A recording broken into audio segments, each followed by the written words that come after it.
President Bola Ahmed Tinubu has directed that the National Economic Council (NEC) should start meeting in order to support deliberations of the enhancement of minimum wage and other interventions to cushion the effect of subsidy removal.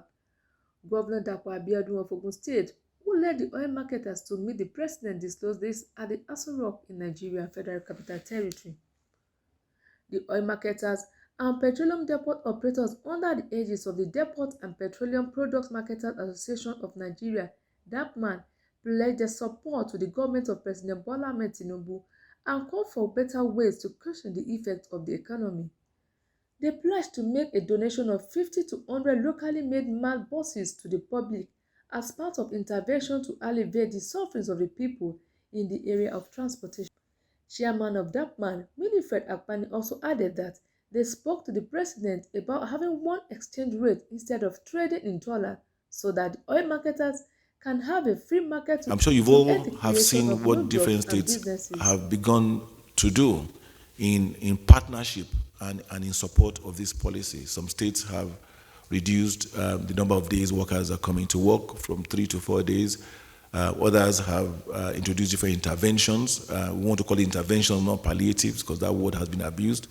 But the truth is that those are immediate term and stopgap interventions. Some of us are looking at enhancement of minimum wage. Mr. President has announced today that NEC should immediately begin to sit, led by His Excellency the Vice President, Senator Kashim Shettima, and the committee of NEC alongside with the economic team and marketers should sit down and come up with a wholesome approach that would be beneficial. We did pledge that the whole industry, and I had the MD of NNPC Limited on my left, and we all collectively agreed that we're going to work at providing real mass transit buses that work, the ones that will run on CNG, which is the compressed natural gas and diesel, interchangeably.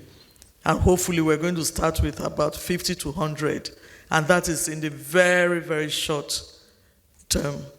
And these are locally produced. So you see that we're also providing jobs, a lot more jobs, because we're using local assembly plants. We're not importing this. That's less pressure on our foreign exchange, and that's more jobs for our Nigerians.